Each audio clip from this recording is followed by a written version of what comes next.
څو موده وړاندې د روسي چارواکو لخوا خبرې وسوې یا راپور خپور سو چې انګلستان غواړي په بدخشان کې د پاکستان په واسطه د هغه اشخاصو لخوا چې د اسلامي امارت مخالفین دي ناامني رامنځته کړي.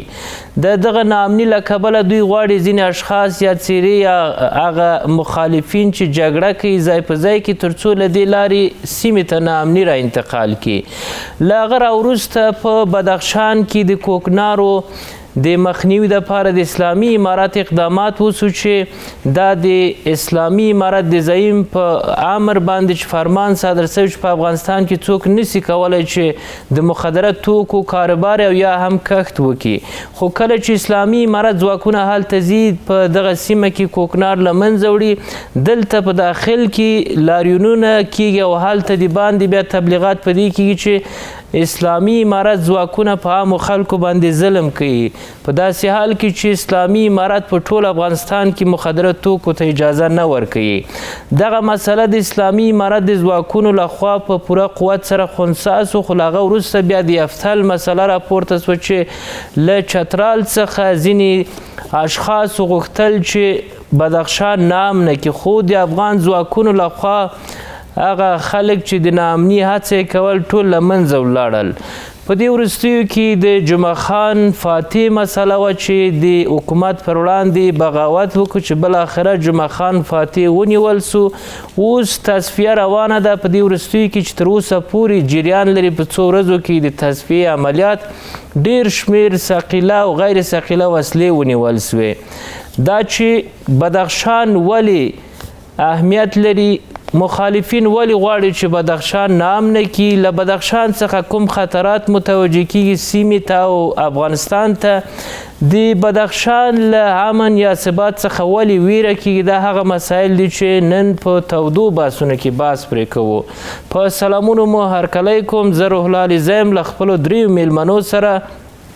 هر یو سیاسي و اقتصادي شنونکی سید اکبر سیال وردک، همداراز لیکوال او ژورنالیست ښاغلي زرغونشاه شینواري او همداراز پخواني دیپلومات غوث جانباز سره تاوده بحثونه تاسو ته وړاندې کوم. تاسو ته ښه راغلاست وایم، پخیر راغلاست پروګرام ته. جانباز صاحب، روسیې د راپور په اړه که تاسو ووایاست، دغه په کوم اساس څنګه دوی په دې وپوهېدل چې بدخشان غواړي ناامنه کړي؟ سلام ښاغلی زه تاسو ته قدرمنو میلمنو ته او ډېرو درنو اوریدونکو ته په هغه اظهارات چې د روسیې د فدرالي امنیت ریاست رئیس لخوا چې الکساندر بورتنیکوف نومیږي، دا د هغې څرګندونې وې چې په یو سلسله مصاحبو کې دا وویلې چې او مشخص د برطانیې نوم هلته واخیستل چې د برطانیې لخوا یو تعداد کړۍ چې مشخص نومونه یې وانخیستل کومې کړۍ دي، دا غواړي چې هم د افغانستان ځینې سیمې نارامې کړي او هم د منځنۍ اسیا نتیجه. نو هلته د پاکستان نوم هم واخیسته. اوس خبره دا ده چې زما په نظر د افغانستان اوسنی حاکمیت باید چې د روسیې د فدراسیون څخه په ډیپلوماتیکو چینلونو چې دوی ورسره خپلې اړیکې هم رسما لري، دا وغواړي چې کومې ډلې دي، مثلا دا داعش دی چې وار په وار ویل کېږي چې داعش د پاکستان په خاوره کې دی، په بلوچستان کې اډې لري، هلته تجهیزېږي، سمبالېږي، انګېزې ورکول کېږي او ویل کېږي چې د افغانستان اراضي ته هم پرتاب کېږي. آیا کومې ډلې دي چې بیا بهرني قوتونه یا بهرني استخبارات هم تر شا دي؟ نو دا خو عادي خبره نه ده. جانباز صاحب، ولې باید بدخشان انتخاب سي د سیمې د ناامني دپاره چې روسیه وایي چې بریټانیا غواړي له دغه نقطې څخه استفاده وکړي؟ ګورئ، داسې معلومیږي چې بدخشان د څو دلیلونو په اساس هغه نقطه ده چې د افغانستان دښمنان د افغانستان تاریخي دښمنان چې یو دښمن د افغانستان ازلي دښمن هغه پاکستان نومیږي هغه داسې انګیرلې ده چې دا هغه لاره ده چې په اوسنیو شرایطو کې کېدای شي چې د افغانستان د جغرافیا هغه ضعیفه نقطه اوسېږي. موږ پوهیږو چې په بدخشان چې ډېر لوی ولایت دی، ډېرې لوی ولسوالۍ لري، ډېر مختلف قومونه پکې ژوند کوي او صعب العبوره ده. داسې یو جغرافیا ده چې هلته غرونه دي، سیندونه دي، جهیلونه دي، ارتفاع یې ډېره لوړه ده. خو په عین وخت کې په همدغه اراضي کې تاسو وینئ چې د طلا مافیا شته، د مخدره موادو د کرنې او د قاچاق ډلې هم هلته لیدل کېږي او نږدېوالی د پاکستان چترال سره او دا چې نن سبا پاکستان اجنډا ده چې افغانستان یو ځل بیا نارامي خواته بیسي، افغانستان کې یو ځل بیا بېنظمي ایجاد شي، په افغانستان کې یو ځل بیا کورنۍ جګړه رامنځته شي. دا د پاکستان اوسنی اجنډا ده چې په مختلفو ترتیبونو دا اجرایی کوي. د مختلفو جانباز صاحب دغه بدخشان چې نامنه کیږي یا هسې د نامني کیږي دا د بریټانیا لخوا یا د منځني اسیا د مخالفین لخوا منځني اسیا د نامنه کېدو دپاره کیږي؟ داسې دی چې موږ خو هم افغانستان دی، یعنی زموږ تشویش د افغانانو په حیث خو باید ډېر زیات د افغانستان په اړه اوسېږي. دا چې د پاکستان داسې راځئ داسې ورته وګورو پاکستان ته ښاغلی علي صاحب. یو وخت چې برطانیه راغله دغې خطې ته، زموږ ستاسو جغرافیا ته چې اول هند ته راغله، هلته دوی یو شرکت جوړ کړ په نوم د شرقي هند کمپني او ټولې کومې لانجې چې رامنځته شولې هغه د دغې د شرقي هند د کمپنۍ د لاسه کېدلې، د دې په واسطه کېدلې. خو خیر هغه کلونیالیزم یا استعماري دوره په هغه ترتیب ختمه شوه. اوس دغه کمپنۍ پاکستان دی، کټ مټ همغه د هند شرقي کمپنۍ اوس هغه ځای ناستی پاکستان دی. ټول هغه پلانونه چې د برطانیې په سوچ کې دي، د برطانیې په استخباراتو کې دي، د برطانیې په منافعو کې دي او په څنګ کې د امریکا متحده ایالات هم چې هغه هم متحد دی تر ډېره بریده د برطانیې، د هغوی موخې اوس پاکستان دغه کمپنۍ ده.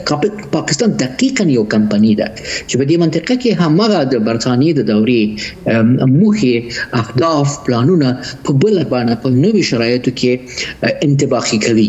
نو په دې ترتیب دلته او برطانیه اوس چون خپله د یو ضعیف حالت کې ده، خو د دې قوت په دې کې دی چې په نړۍ کې په مختلفو ځایو کې نارامیګانې اوسېږي، چیرته یې هغه د لاس رسیږي هلته به خپلې منافع هم ګټي، که هغه افغانستان دی که هغه منځنۍ اسیا ده، خو باید جهان او هیوادونه نارام اوسېږي تر څو برطانیه ځان ښه احساس کړي. او دې دپاره هغه کمپنۍ، هغه اجرایی کمپنۍ، هغه متي کمپنۍ، فرمانبرداره کمپنۍ هغه پاکستان دی.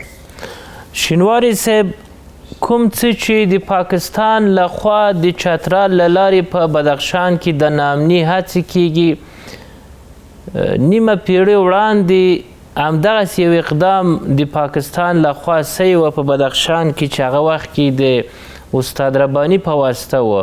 نن د هغه د فکر د لارویانو لخوا بیا هم دغسې یو څه کیږي. دا اوسنۍ هڅې له پخواني هڅو سره چې د بدخشان په تړاو ترسره سوې دا څومره توپیر لري؟ د دې تفاوت په څه کې ده؟ بسم الله الرحمن الرحیم. علیزی صاحب، تاسو د پروګرام محترمو کتونکو، قدرمنو مېلمنو، د افغانستان خلکو او د تلویزیون ملګرو ته سلامونه او پیرزویې. وعلیکم السلام. د چترال تودې چینې یا ګرم چشمې او د بدخشان دا یوه ډېره عجیبه کیسه ده. زه تاسو ته یوه خبره کوم، کېدای شي ډېرو خلکو ته بدل وي.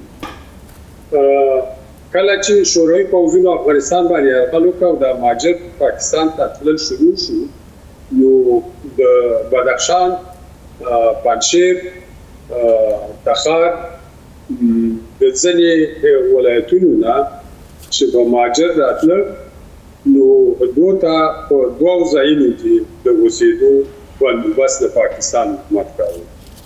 اوله درجه چترال و. په چترال کې چترال ډېره وړه ساحه ده.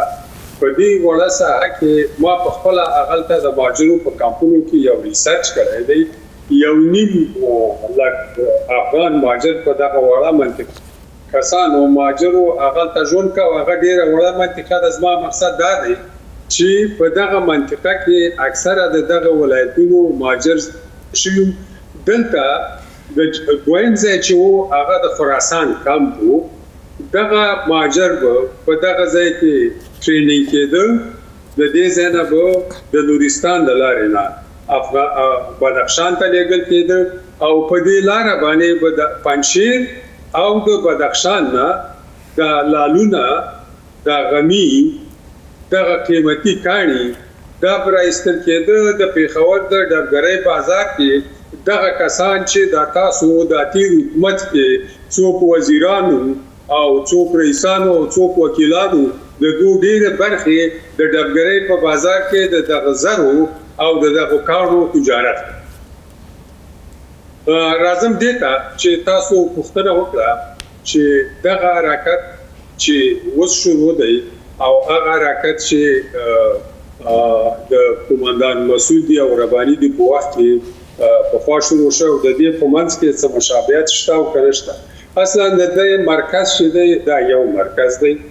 د حالاتو او شرایطو سره په دې کې تغییر راغلی. د وسلې، تجهیزاتو او تخنیکي وسایلو کې تغییر راغلی، مګر تیورۍ کې، تشکیلاتو کې، سازماندهي کې دې کې هیڅ بدلون نه لیدل کېږي.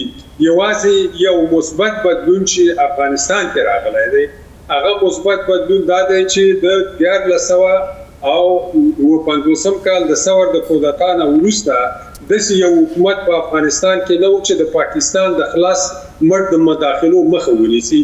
اوسنی افغان چارواکي او افغان واکمنان حد اقل دومره دي چې په هماغه کمو امکاناتو باندې دوی چې هر ځای کې د حکومت او ملت مخالفین راپورته شي د هغو پر ضد باندې ملا تړي. چې د بدخشان کې تاسو د وروستي حالات ولیدل چې دوی څه قسم سلوک وکړ. هغه وخت کې کوم هدف ته دوی دغه ناامني ایجاده، اوس دغه هدف څومره ورته والی لري؟ یو څه چې واضح تاسو وویل هغه وخت کې هم د داود خان د حکومت پر وړاندې چې هغه وخت مرکزي حکومت و دوی راپورته سول. اوس هم چې افغانستان یو مرکزي حکومت لري، د مرکزي حکومت پر وړاندې دوی کوشش د دې کار کوي. د هغې وخت او د دې وخت په اهدافو کې فقط څه شی کوم تغییر او بدلون چې موږ ګورو، هغې وخت کې دغه د کانونو، غمیو او مخدره موادو قاچاقبرانو غوښتل چې د بدخشان، پنجشیر او د دغو ساحو د شتمنیو نه ناجایزه استفاده وکړه او د چترال د لارې نه او د نورستان د لارې نه پاکستان ته نقل کړه او د پاکستان نه بیا پاریس او لندن او نورو ځایونو ته ویسي چې دا کار یې وکړ. هغې وخت کې په مزاحمت کې په اقتصادي لحاظ باندې دغه مسله همدا وه. په سیاسي لحاظ باندې دوی غوښتل چې افغانستان بې ثباته کړه، ځکه چې هغې وخت کې د افغانستان حکومت د پښتونستان په مسله باندې ډېر لنګر اچاوه او د هغې په مقابل کې دوی دغه اخواني او مذهبي جریانونه چې پاکستان د دې تقویه کولې شروع کړه. ولې؟ کوم شی چې اوس نوی دی هغه دا دی چې د پاکستان حکومت په دې قضیه کې هغې وخت کې د 1950 او 60 لسیزه کې دومره دخیل او مؤثر نه و. اوس زیات دخیل هم دی، مؤثر هم دی، د دغه دخالت او موثریت په اساس باندې د پاکستان ستراتیژي چې دا هغه د افغانستان پر رابطه باندې بدله شوې. مخکې پاکستان په افغانستان کې یو ناامن افغانستان غوښته چې اصلا هغه وزګار نشي چې د پښتونستان په مسله کې موثر کار د ډیورند ناروا کرښې نه اخواته وکړه. اوس پاکستان غواړي چې د افغانستان په ځینې حساسو ځایونو باندې چې په هغې کې یوه د واخان سیمه ده، کومه سیمه چې د سیمې د ټولې سیمې او خاصتا د افغانستان د اقتصاد او د افغانستان د تجارت او د سیمې د تجارت لپاره ډېر ارزښتمنده ساحه ده، غواړي چې په دغه ساحه باندې اول ونیسي، دوهم کنیشي نیوي ناامنه کا چې افغانستان د نورې نړۍ سره همداسې قطع روابط پاتې شي. دلته د پاکستان د هغه څیرو مسله چې تاسو په پیل کې یاده کړله چې دوی د هغه کانو موضوع یا د مخدرات توکو مسله وه، په هغه وخت کې چې دوی له دغه لارو استفاده کوو، بیا له هغه راوروسته چې دوی ته زمینه مساعده سوه تر د جمهوریت تر اخره پورې، دوی څه وکړل بیا هغه اهداف چې دوی پخوا په دغه لارو تعقیبوو، له هغه وروسته یې څه وکړل د افغانستان سره او اوس یې څومره کولی سي خپلو اهدافو ته ورسیږي؟ ګورئ، زه خو په بهر کې وم، تاسو داخل کې وئ، ښه معلومات به درکوي. زما کوم ځای کې سا ورته تاسې پیسې کړئ. تاسو وګورئ د 2004 کال نه را په دې خوا تر هغې وخته پورې چې په کابل کې د ناتو لاسپوڅی حکومت شپه کېده، تاسو وګورئ د پنجشیر، بدخشان او تخار د ولسي جرګې ته چې دوی څوک وکیلان راوستي دي، دوی چې څوک استخباراتو مهم مشران راوستي دي، دوی چې په نظامي قطاعاتو کې جنرالان او دا خلک راوستي دي، تاسو دا وګورئ. دا یو چې دی د بهر له طرفه انتخاب شوی دی او دا هر یو د مخدره موادو او قانونو د تجارت پر بیس باندې راغلی هغه چوکۍ دي. مهرباني نو په دې اساس باندې دغه ساحه چې دغه ساحه چې نن موږ او تاسو ورباندې بحث کوو، دا ډېر ستراتیژیک اساس بحث دی. دا یوازې په دې پورې اړه نه لري چې د افغانستان اسلامي امارت یا د افغانستان خلک د دې بلا په مقابل کې کومه چې د پاکستان د طرفه را روانه ده دوی ودرېږي. موږ خو ولاړ یو، مګر په حقیقت کې دغه جګړه چې ده د افغانستان خاورې ته دوی غواړي چې د منځني ختیځ نه چې اوس ډېر نارامه دی او هغلته د ترهګرو ډلو ګزاره مننه کوم ترهګر راولي او دغه ساحو کې ځای په ځای کوم چې د افغانستان خاوره. درنو لیدونکو دا ملرو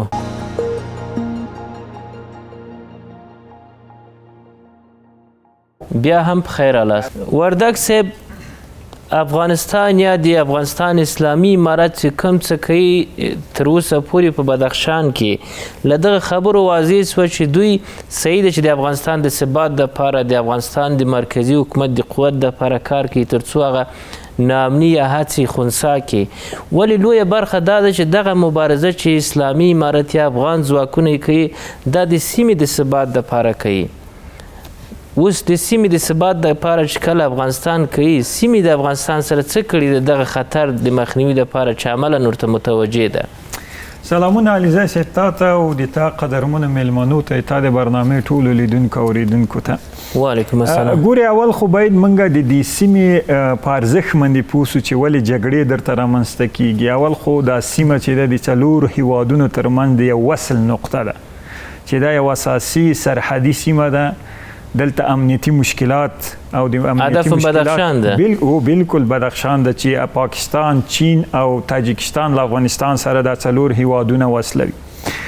دومره اساسي خبره دا ده چې دا موقعیت یا جیوپولیټیک موقعیت چې د بدخشان سیمه لري دته یو ځان ته ښکلا، یو ځان ته ارزښت یې ورکړی. دریم اساسي خبره چې بدخشان ته موږ یو طلایي ولایت ویللی سو چې په نن د تاریخ په اوږدو کې دا له زیرمو د اقتصادي امکاناتو نه له زراعت ټولو برخه کې یو ښه امکانات لري. څلورم اساسي خبره دا ده چې دلته مختلط افکار روزل شوي په دې سیمه کې، مختلط فکرونه په دې سیمه کې دي. دا هم د دې لامل کیږي چې دلته مشکلات ستونزې رامنځته کړي. خو د دغه ټولو مهارولو لپاره، د دغه ټولو د کنټرول لپاره اسلامي امارت تاسو ولیدو چې هغه څوک چې دلته ناامني رامنځته کوي، هغه څوک چې دلته تشنج رامنځته کوي، هغه څوک چې دغه ښکلا ته بدرنګي رامنځته کوي، د هغه د کنټرول لپاره رغنده مبارزه کړې. دلته سیمې څومره کار کړی د دې مخنیوي لپاره؟ د سوال پر اساس چې په دې سیمه کې یو هیواد چې هغه یو شریر هیواد ده، چې هغه دایمي د افغانستان او د سیمې ترمنځ د ناخوالو، د ناامنۍ او د مشکلاتو سبب ګرځېدلی. موږ او تاسو د دې شاهدان یاستو چې څو موده مخکې هم په دې سیمه کې او په دې سرحد کې د داعش په نامه یا هغه قاچاقبرانو په نامه هلته تشنج او مشکلات رامنځته کړل. د سرحدي سیمه کې ناامنۍ، پاکستان او د افغانستان بالکل دا د پاکستان په وسیله دا هغه رامنځته سو. خو پنځم اساسي علت دا ده چې د واخان د کوریدور د مخنیوي لپاره دا تشنج، دا مشکلات رامنځته کیږي، تر څو د دغه پروژې، د دغه د کوریدور د مخنیوي سبب دا سیمه وګرځي. او دغه ذهنیت هم د سیمې هیوادونه، هغه هیوادونه چې د افغانستان په وسیله وسلیږي، تجارت رامنځته کیږي، عوایدو کچه را زیاتیږي، د دغه د مخنیوي لپاره پاکستان داسې لوبې او دغسې شریرې کړۍ او حرکتونه روزي تر څو هغه چین دې ته زړه ښه نه کړي، تر څو دا کوریدور له افغانستان له سیمې سره وصل شي. که افغانستان د دغه غلطو اهدافو مخه ونه نیسي، سیمه به له کوم برخلیک سره مخامخ کیږي؟ ګورې موږ دایم د دې بحث کوو چې افغانستان د سیمې او د افغانستان د امنیت لپاره یو قوي رول ادا کړی ده، چې په دې باندې هم نړیوال اعتراف کوي، هم د سیمې هیوادونه اعتراف کوي چې افغانستان د دغه سیمهییز د سولې، د ثبات، د امنیت سبب ګرځېدلی. که چیرته ناامنۍ رامنځته کیږي، دلته چین متضرره کیږي، دلته تاجکستان متضرره کیږي، دلته د سیمې نور هغه هیوادونه چې له افغانستان سره سرحد لري او دغه هیوادونه هم د روس امنیت ته، هم د شرق امنیت ته یو لوی ګواښ رامنځته کوي. او د نړۍ استخبارات هم کوشش کوي چې هغه حرکتونه چې په نړیواله کچه دوی روزلي دي، په 2014 په 2012 او 15 کې افغانستان ته دلته بستر سازي کړې وه او دلته راوړي وو چې هغه د شرق یا د مرکزي اسیا لپاره یو ناامنۍ رامنځته کړي، د هغو د بډایه کولو لپاره، د هغې د بستر سازي لپاره د پاکستان په وسیله نړیوال غواړي چې مرکزي اسیا. اوس ګورئ په منځني ختیځ کې جنگ ده، په اروپایي سیمو کې جګړه ده، یعنی د نړۍ په اکثره هیوادونو کې جګړې رامنځته سوي دي، اقتصادونه او تجارتونه متضرره سوي. یوازینۍ سیمه مرکزي اسیا ده، پکې جګړه وجود نه لري. دلته دغه فرصت سازي د امارت اسلامي پر راتګ سره رامنځته سوي چې دغه فرصت نه د سیمې هیوادونه ګټه پورته کوي، د سیمې اقتصاد رونق پیدا کوي، د سیمې تجارت وسعت پیدا کوي. چې دا یوازینی لامل څوک و؟ هغه د افغانستان اوسنی نظام ده، د افغانستان حاکم نظام ده چې دا فرصت رامنځته کړی. په دې باندې باید د سیمې هیوادونه نور هم له افغانستان سره په د سیمهییز امنیت کې، په سرحدي امنیت کې په خورا کچه باندې ورسره باید همکار نن د سیمې د ثبات، د امنیت تضمین افغانستان کړی ده، که نه وای نام نه بالکل یې کړی ده. ګوري کله چې په افغانستان کې ناامنۍ وه، کله چې په افغانستان کې ائتلافي ځواکونه وو، ایساف وجود درلوده، همدغه د سیمې قدرتونو دایم د دغه بیانونه ویناګانې کولې چې امریکا د دغه سیمې د بې ثباتۍ لامل ګرځېدلی، د دې سیمې د ناامنۍ لامل ګرځېدلی. نن چې امریکا ته شکست، د امریکا خارجېدل له افغانستانه څوک سوي؟ همدغه نظام سوی او همدغه ملت د افغانستان سوی چې دوی په مقابل کې یو لویه مبارزه کړې ده او د دې مبارزې ثمره نن موږ او تاسو وینو چې په دې سیمه کې په اقتصادي او په سیاسي او په تجارتي لحاظ یو لوی تاثیرات او ښې پایلې لري. جانباز صاحب په داسې حال کې چې پاکستان یا د سیمې مخالف هیوادونه د دې هڅه کوي چې د افغانستان د خاورې له دغه نقطې څخه چې بدخشان د سیمه ناامنه کړي، ولې افغانستان تر اوسه پورې په دې حد کې دی چې مخالف هره هڅه کړې دوی خنثی کړې او هغه یې له منځه وړې ده. د سیمې د هیوادونو دپاره یوازې دا کفایت کوي چې ووایي چې افغانستان خطر نه ده، افغانستان مبارزه کړې ده، یا وایي چې موږ ګډه مبارزه کوو، دا کفایت کوي که نه دوی کوم کمربند چې تاجکستان له سرحد سره دوی د سیمې د ثبات دپاره اچولې، دغه کمربند که دوی راواخلي د پاکستان او د افغانستان ترمنځ په دغه فرضي کرښه کې واچوي، دا څومره کولی شي چې له یوې خوا خپله همکاري ثابته کړي، له بلې خوا به د پاکستان لخوا د ناامني مخه ونیول سي؟ دا خو تاسو ډیره مهمه خبره راپورته کوئ. کاش که داسې وشي چې هغه کوم کمربند امنیتي چې دوی ورته وایي هغه رښتیا سره هم د ډیورند شاوخوا ته لږ تر لږه تر هغې چې د ډیورند اخوا پښتانه او بلوچستان یوې ازادي ته رسیږي، خو خطرات او تهدیدونه باید دفع شي. هغه خطرات او تهدیدونه چې کاملا بالقوه شتون لري او افغانستان او سیمه ګواښي، دا خو به ډېر لوی کار وشي. خو زه فکر نه کوم چې په اوسنیو شرایطو کې په اوسني سیاسي نظامي پرمختګ چې کوم روان دی اوس دا هیوادونه دې ته چمتو شي چې کمربند ایجاد کړي د ډیورند شاوخوا کې، ځکه چې اول خو دا ډېر لوی که دا نه کوي جانباز صاحب څومره د دې امکانات باید برابر کړي چې افغانستان ته تجهیزات په لاس کې ورکړي، هغه څه چې دوی کولی شي د افغانستان دپاره؟ ګورې داسې دی چې هیڅ هیواد د بل هیواد دپاره کار نه کوي. دغه زموږ او ستاسو عاشقانه او عارفانه برخورد سیاست سره دې ته باید د پای ټکی کېږدو. په سیاست کې په بین المللي اړیکو کې په بین الحکومتي بین الدولتي اړیکو کې مینه او عارفانه توب نشته. وچ کلک در منافع غواړي په چلو ولې در باندې انطباقي کوي او ته هم باید همدغه لوبې ته چمتو شي. په دې لوبه جانباز صاحب دلته مسله د عاطفې نه ده، دلته د دوی مجبوریت ده، ځکه چې دا کار باید د ځان د ثبات دپاره وکړي. په ځای ته پوښتنه کوئ تاسو. خبره دا ده چې خو دغلته د افغانستان هغه توانمندي او ظرفیت باید ثابت شي چې هغه ثابت کی دغه هیوادو ته هغوی جذب کی، جلب کی، علاقمند کی، معتقد کی دا هیوادونه. وساته مثلا وګورئ یو سازمان دی په نوم د ټولګټو امنیتي قرارداد، درست، چې هغه کې تاجکستان دی، قرغیزستان دی، قزاقستان دی، روسیه ده، بلاروس دی. ارمنستان اوس خپل هغه عضویت پکې لږ زره مالک کړی دی، خو هغې کې مثلا ترکمنستان او ازبکستان ګډون نه لري، ګرچې په نورو تړونونو کې بیا هغه محوري هیواد سره چې روسیه د هغې سره یو تړاو لري البته، خو نظامي هسته دغه هیوادونه دي.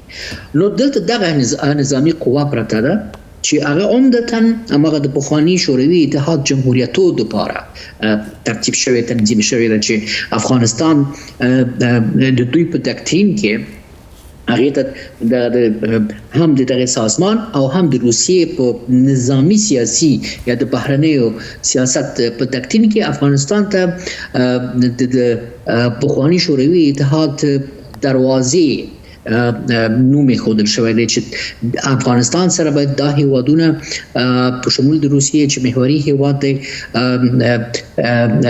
اقتصادي، بشري، اجتماعي، نظامی تخنیکی چې هغه د سقال په د می په میاشت کې یو نظامی تخنیکی تړون هم امضا شو. نو دلته هغه زمینی شته دي اغلی علیزی، یعنی اوس دا په دې پورې اړه لري چې په افغانستان کې چې څوک حاکمان دي نظامی استخباراتي امنیتي هغوی څومره پوهاوی لري د دغه لوبې نه او څه رقم کولی شي چې دغه هیوادونه دې ته معتقد کړي چې ګواښ که شتون لري هغه ټولو ته ګواښ دی او ګډ تعاملات باید وشي. جانباز صاحب دلته دوه خبرې دی. یوې خواته کله چې د پاکستان او د افغانستان ترمنځ ستونزه رامنځته کیږي د افغانستان دریځ د سیمې د ثبات دریځ ده. وایي چې له پاکستان څخه د اسنادو په اساس موږ شواهد لرو چې افغانستان او سیمه دواړه نامنه کیږي او نامني هڅې کیږي. موږ چې مبارزه کوو د سیمې د ثبات دپاره یې کوو. له هغه وروسته نن د روسیې په شمول ټول وایي چې ګډه مبارزه باید وسي. دا یو اړخ. بل اړخ ته افغانستان وایي چې موږ د چا دپاره د امتیاز په خاطر دا نه کوو. موږ د افغانستان د ثبات دپاره چې ژمنه مو کړې نه د چاته د دې حق ورکوو چې له افغان خاورې استفاده وکړي او نه چاته ګواښ متوجه کړي. موږ خپله د دغه مشکلاتو پر وړاندې مبارزه کوو. هر څه ته موږ آماده یو. د ټولو لوبو په تړاو معلومات لرو چې عملا دوی همغه ځایو کې خنثی کوي کوم ځای کې چې پاکستان له هغه ځای څخه دوی غواړي افغانستان نامنه کړي. دغه یوې خواته اوس مسؤلیت د سیمې د هیوادونو څه ګرځي؟ آیا په دې خبرو باید اکتفا وکړي که نه دلته مسؤلیت باید د ګډې مبارزې په عملي ډول ترسره سي؟ بالکل باید ترسره شي خو دلته څو ستونزې شته دي ښاغلی علیزی. یو خو هیوادونه موږ باید دا تفکیک کړو چې مثلا څه وخت هیوادونه د منطقې د روسیې نه شروع همدغسې دا زموږ ګاونډیان که چین دی که تاجکستان دی که ازبکستان دی که قزاقستان دی که قرغیزستان دی که ایران دی دخوا هغه پاکستان جدا لوبه لري. موږ باید دا تفکیک کړو ښاغلی علیزی چې د دوی څرګندونې اظهارات اعلامیې بیانیې څومره سیاسي اړخ لري چې سیاست کې خو پوهېږي چې ډېرې خبرې دي که نه تر عمل پورې بیا عمل دپاره نورې کړنلارې ترتیبېږي هغه بل رقم شرایط باید هغې ته رامنځته شي.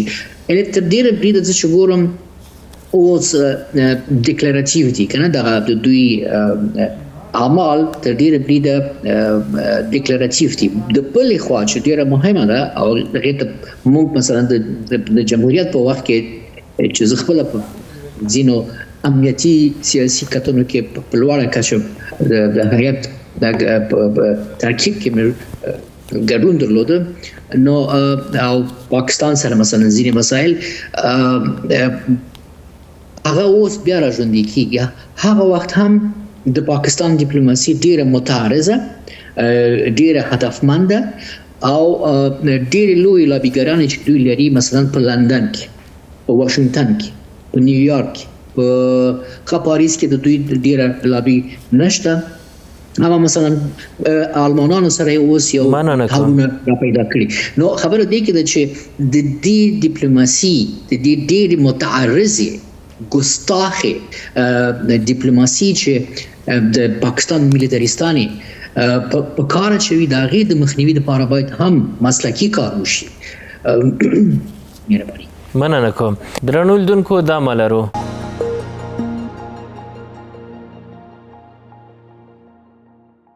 بیا هم بخیر رالاست.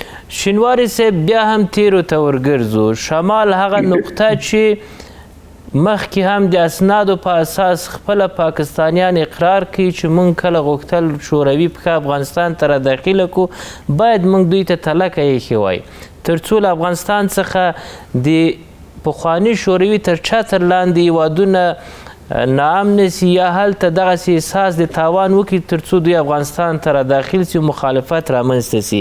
بالاخره موږ یا امریکا غچ له دوی څخه د ویتنام د جګړې واخلي. اوس چې کله ګورو د تاجکستان او د افغانستان ترمنځ وخت و ناوخت دغسې هڅې کېږي چې مخکې وردګ صاحب یادونه وکړه د قاچاق او د هغه افرادو مسله چې غواړي د افغانستان او د سیمې ترمنځ ستونزه را پیدا کړي. عملا د سیمې هیوادونه خصوصا تاجکستان یا په عموم کې روسیه څومره دې ته متوجه ده چې بیا هم پاکستان یا د سیمې د هیوادونو مخالفین غواړي همغه لوبه ترسره کړي چې سیمه له افغانستان سره مواجه کړي. په دې برخه کې دوی څومره متوجه دي دغه لوبو ته چې ترسره سوي خپل افغانان څومره هغه تیرې لوبې په یاد لري چې باید بیا استفاده نه سي؟ تاجکستان حکومت د ازبکستان حکومت ته خصوصا د چین حکومت ته دوی ته دا ښه دقیق معلومات دی چې په پاکستان کې د هغه شوروي پوځونو د راتګ نه وروسته د افغان مهاجرو د کمپونو او ټریننګ په مسله کې د تاجکستان لپاره ډېر مجاهدین روزل کېدل د ازبکستان لپاره د روسیې او چین د دې ساحې لپاره هغه په دې باندې پوهیږي چې پاکستان دا کار کوي. هغه ته دا معلومات هم شته چې پاکستان د چا په مټ او د چا په تکیه باندې غواړي چې دغه منطقه کې بحران جوړ کړي او په بحران باندې د پاکستان پوځ بیا هم په پاکستان باندې حکومت وکړي هم په سیمه باندې. دا هغه سیاست دی چې د پاکستان واکدارانې د افغانستان په ناامنۍ کې لټۍ او ګوري. د افغانستان شمالي ولایتونه چې عمدتاً موږ او تاسو چې اوس نن بحث کوو نو په بدخشان او تخار باندې به زیات لنګر واچو. دا ولې د دغې ناامنۍ لپاره انتخاب شوي؟ دلته څه د اقتصادي، تجارتي، کاني، ترانسپورتي مسایلو نه برسېره یو سلسله داسې ازداد چې دي پاکستان د دې جهاد او جګړو په وخت کې کړلي دي چې غواړي د هغې میوه واخلي. هغه ازداد دا دي چې هغه ته شخصیت جوړېدنه او ټولنه جوړېدنه دا د افغاني او اسلامي معیاراتو په اساس باندې نه ده کړې بلکې دا یې ماته کړې ده. هغه ته شخصیت جوړېدنه د قاچاقو، هلته شخصیت جوړېدنه د مخدره موادو په راکړه ورکړه کې د ونډې، هغه ته د خپل وطن په سر باندې د پردیو سره معاملې، دغسې یو شخصیت جوړېدنه او ټولنه جوړېدنه هغه ته دا 40-50 کاله کار ورباندې شوی. دغه ازدادو په اصلا هغې ساحه کې قومي، مذهبي، سمتي او ژبني مسایل هم زیږولي. پاکستان سره یوازینۍ بهترینه وسله چې د افغانستان کې اوس وخت کې ورته استفاده کوي. مخکې د دې نه استفاده کوله چې تاسو مسلمانان یاستئ او د امو دریاب نه اخوا کافر دي. اوس د دې نه استفاده کوي چې تاسو تاجک یاستئ، تاسو پښتانه یاستئ، تاسو ازبک یاستئ، تاسو شیعه یاستئ، تاسو سنی یاستئ. یو څوک د اسلامي امارات د ځواکونو لخوا نیول کیږي چې دته وظیفه ورکړل سوې چې ته ولاړ سه بدخشان ته، په بدخشان کې قومي مسایلو ته لمن ووهه. په دغه اساس باندې چې دلته حکومت د پښتنو ده او په تاجکو باندې ظلم کیږي، دغه مسایلو له لارې تاسو قومي شخړې رامنځته کوئ. دغه مسایل او دې ته ورته نور موضوعات چې عملا له پاکستان څخه سیمې ته ګواښ متوجه کوي، هغه څه دي چې تاسو یو په پاکستان کې په ګوته کوي چې دغه افراد او دغه ډلې دي چې سیمې ته دغه خطر متوجه کوي؟ ګوره، اول خو به دې مسئلې ته راشو چې څوک چې په افغانستان باندې حکومت کوي هغه د یوې خاصې اسلامي زاویې نه په افغانستان باندې حکومت کوي. د هغو لپاره تاسو بیخي دا په صراحت او بیخي په وضاحت باندې باید ټول خلک واوري. که راحت دی، امن دی، دوکانداري ده، سوداګري ده، رد دی، په سړک کې غل او د محصول والا ډاکامار نشته دی، نو که په نیمروز کې نشته، په ننګرهار کې هم نشته، په بدخشان کې هم نشته. دغه سهولت نه چې په کوم ځای کې پښتانه برخمن دي هغې نه هندوان، مسلمانان او ازبک او تاجک هم برخمن دي. مګر کوم مشکل سره چې پښتانه مخامخ دي د هغې سره تاجک او ازبک او نور هم مخامخ. دا جدا مسله. بله مسله دا ده چې پاکستان د 1900 او د 1352 کال نه راپدې د افغانستان د بربادۍ او خرابۍ لپاره په مختلفو مرحلو کې مختلفې ډلې او ګروپونه جوړ کړي او هغه یې مسلح کړي او افغانستان ته رالیږي.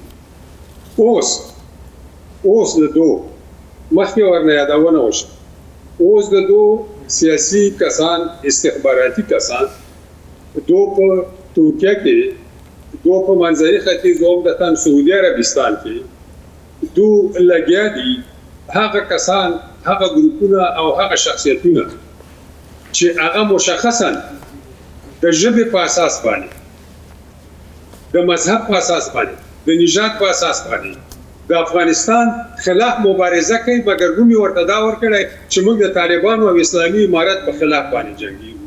هغه د افغانستان نفي کوي.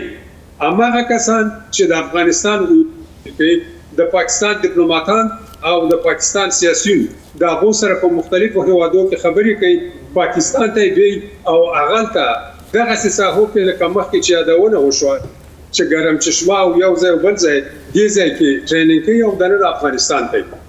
وردګ صاحب د پاکستان د بدخشان مسئلې ته کراس په بدخشان کې د جمعه فاتح موضوع اول خو د نظام پر وړاندې مخالفت په داسې حال کې چې جمعه فاتح امکانات درلود، قدر درلود، هر څه درلود، دی راپورته کېږي، بالاخره یو ویډیو یا صوتي غږ راوځي چې دی عملا دغه خلکو سره په تماس کړي چې هغه په افغانستان کې غواړي ناامني ایجاد کړي او د دوی ترمنځ دغه کوردیناتو مسایل په شریکه وړاندې کېږي چې باید څه وکړو، څنګه باید افغانستان ناامنه کړو. دغه مسله ولې جمعه فاتح نږدې هغه څوک چې د طرفداران دي هغه بیا ویل چې نه، جمعه فاتح له یوې قطعې سره مشکل لري. اوس چې کله ګورو په بدخشان کې دا څو ورځې کېږي چې وسلې په هغه تصفیهي عملیاتو کې وسلې راباسي، په هغه وسلو کې ثقیله او غیر ثقیله وسلې، دغه د څه دپاره وې که رښتیا ستونزه داخلي یا د قطعې سره و؟ ګورې علیزی صاحب، اول خو ګورې د تعصب خبره دلته خلکو رامنځته کړله. اول به حسیب قوی مرکز 20 کاله د نظام په مقابل کې د تیرې ادارې په مقابل کې وجنګېده، حسیب قوی مرکز و. ولې نن چې هغه له بینه ځي وژل کېږي، هغه حسیب قوی، حسیب پنشیري کېږي، یعنې دا په نړیواله سطحه دوی یو قومي رنګ ورکوي. دا ډیره جالبه خبره ده. 20 کاله غلاوي وکړي، تعصب وکړي، خلکو وزني، هغه حسیب قوی مرکز نن راواخلي او قومي رنګ ورکړي په نړیواله سطحه دلته هغه تعصب او هغه تلمون. دا تصادفي نه ده، نه، دا پلان شوې برنامه ده چې دوی دا کار کوي. دویمه مسله، هغه حرکت چې د اسلامي ایډیولوژي پر اساس راټوکېدلی و، د اسلامي ارزښتونو پر اساس راپورته شوی ده او د دې لپاره مبارزه کړې، په هغه حرکت کې، په هغه نظام کې هیڅ کله قومګرایي وجود نه لري، قومي ارزښتونه ورته وجود نه لري، غیر اسلامي ارزښتونه. دا دویمه مسله. دریمه مسله، تاسو د سیګار راپور وګورئ چې په 2015 کې د دې بدخشان د لاجوردو د زرو په اړه یې ورکړی چې له 100 نه تر 120 میلیونه ډالرو چا غصب کول دغه عواید. دا عواید همدغه فوزیه کوفی غصب کول، همدغه عواید همدغه فدرام خوړل، همدغه عواید د همدغه د رباني زوی ترلاسه کول. هلته هغه تقسیمات چې اجتماعي عدالت په نظر کې نیول شوی وای، د خلکو اقتصاد، د خلکو ژوند په نظر کې نیول شوی، هغه کار هیڅ کله ونه شو. تیرو 20 کلو کې د بدخشان عامو خلکو ته څومره کار سوی او په 5 کلو کې د بدخشان هیڅ چاته کار نه رسوی. تاسو ورسئ نن بدخشانی د افغانستان د تیر رئیس جمهور نه پیژند، همغه بدخشانی چې هغه ولایت چې له طلا او له زمرودو ډکو او هغه راپورونه چې سیګار په دوی باندې ورکړي دي، هغه غصب او غارت چې دوی له دغه زمرودو کړی، نن هغه بدخشانی په یو ګوټله کې ژوند کوي. نن هغه بدخشانی اوس هم د خپل خرید و فروش د مواشي په وسیله باندې ترسره کوي. نن هغه بدخشای اوس هم د افغانستان پیسې نه پیژندلې، د افغانستان رئیس جمهور نه پیژند. آیا همدغه رهبری ده؟ آیا همدغه اجتماعي عدالت ده چې دوی ترسره کوي؟ چې نن بیا هم همدغه مسلې ته قومي رنګ ورکوي. نن همغه ولایت نه چې په 14 لمریز کال کې 8 میلیارډ افغانۍ عاید دی دغه ولایت، په 1402 هغه کې کال کې 10 میلیارد عواید د دغه ولایتو، یعنی دغه عواید چې د دې ولایتو دا چا خوړل؟ دا 8 میلیارد او 10 میلیارد عواید چا خوړل؟ همدغه څوک چې نن د فدرال خبره کوي، هغه چا خوړل چې نن د افغانستان د تجزیه خبره کوي، هغه چا خوړل چې نن د افغانستان د خراسان خبره کوي.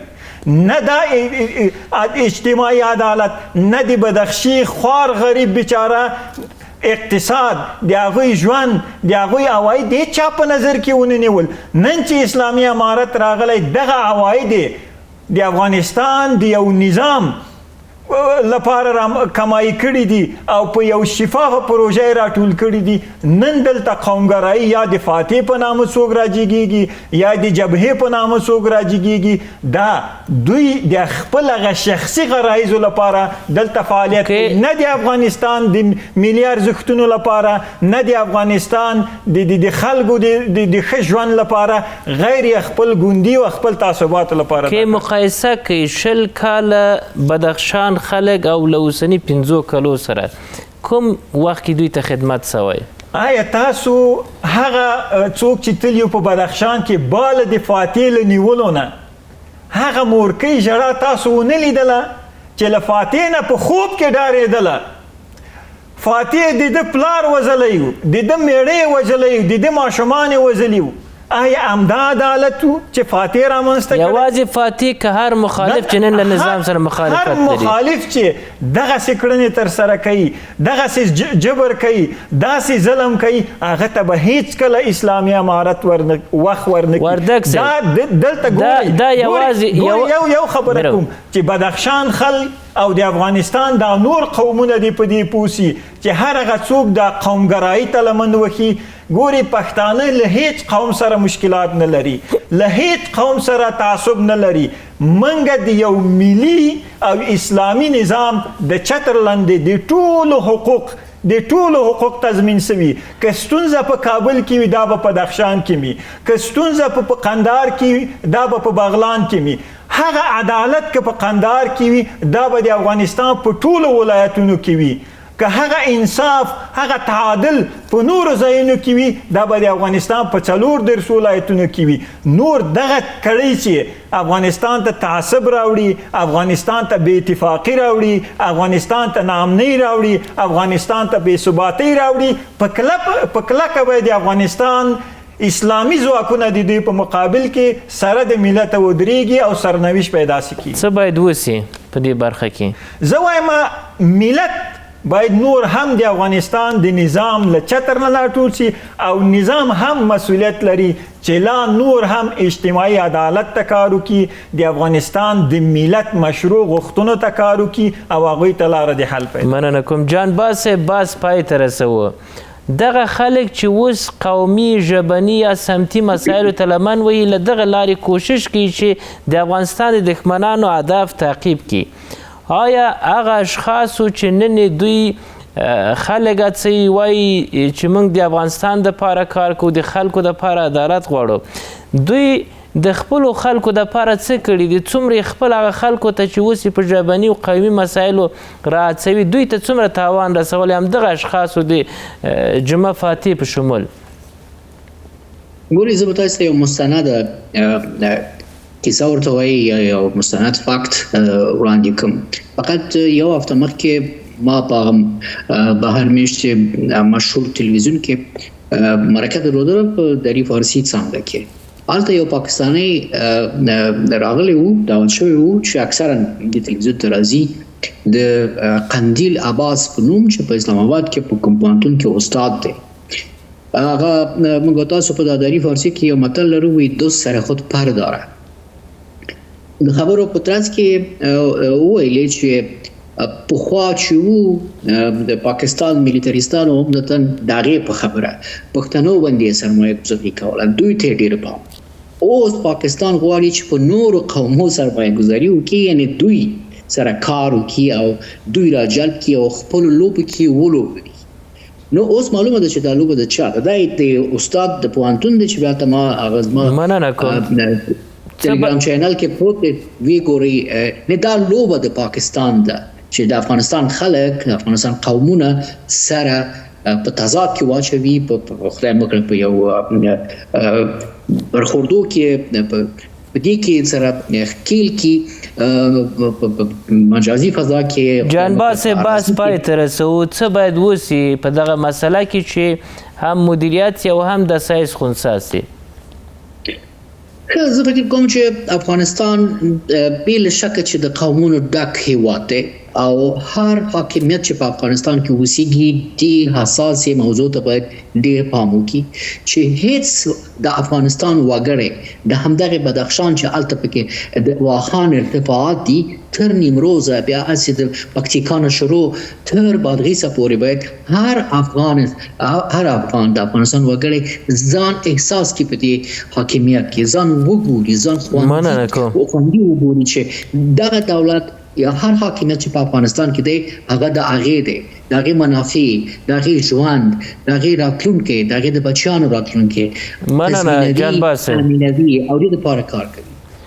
شینواري صاحب بحث پای ته رسوو. له خلکو څخه څه غواړئ د دغه دسیسې پر وړاندې چې افغانان کوشش کوي په یو بل نوم اختلافات د دوی په منځ کې ور واچوي تر څو افغانان سره بیل سي، دوی خپل اهداف تعقیب کړي؟ بهترین او هوښیار او تر ټولو فعالي سیاست هغه دی چې هغه وخت او موسم تضادونه، جنجالونه او کشمکشونه وپېژني او هغې ته حل لارې پیدا کړه. د افغانستان خلک او د افغانستان اوسنی حکومت د 30 کاله پخواني پاکستان او د هغې تیورۍ او دسیسه چې هغې وخت کې جوړه وه هغې سره نه دی. نن پاکستان په افغانستان کې دننه د قوم، مذهب او ژبې د توري نه استفاده کوي د پاکستان د خالصه کولو لپاره او د پاکستان د دې دسیسې د ناکامولو لپاره. دوه کارونه ډېر ضروري. یو، د افغانستان خلک باید چې په هر ځای کې اوسېږي یو ځل د خپل ګریوان، خپل کور، خپل جومات، خپل حجرې ته او خپل فصل ته وګوري چې په دې 40 کالو کې دنیا کوم ځای ته ورسېده او دوی کوم ځای ته لاړل، د چا په خبره ونه غولېږي. دوهم، د افغانستان اوسني واکمنان باید دغې مسلې ته داسې حل چې د ولس د شوراګانو، د ولس د ملکانو، د ولس د ملایانو، د ولس د دکاندارانو، تجارانو په وسیله داسې شوراګانې او مرکزونه جوړ کړه چې هغه دغه نظام سره رابطه ولري او دا نظام دننه په ولس کې یو دفاعي سیستم او دفاعي مورچې جوړ. شینواري صاحب، جانباز صاحب، وردګ صاحب، درنو لیدونکو ستاسو له ملتیا څخه مننه کوم. تاوده بحثونه پر همدې ځای پای ته رسیږي. د سرلوړي په ځان بسیا افغانستان په هیله د خدای په امان. له لیدلو مو مننه.